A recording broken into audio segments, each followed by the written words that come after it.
Salman Ali agar out নিয়ে দ্বিতীয় one day শেষে সংবাদ সম্মেলনে সরব সালমান নিজেই বলেছেন, তিনি মিরাজের জায়গায় হলে এই আউট করতেন না।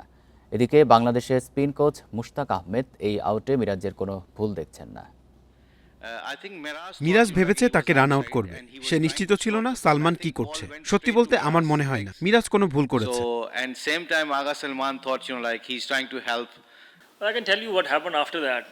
আমি সবসময় আইন অনুসরণ করতে চাই, কিন্তু যখন এটা স্পোর্টসম্যানশিপ স্পিরিটের বিষয় হয় তখন এটাকেই ওপরে রাখতে হবে। যদি আমার দৃষ্টিভঙ্গি জানতে চান, আমি হয়তো ভিন্ন কিছু করতাম।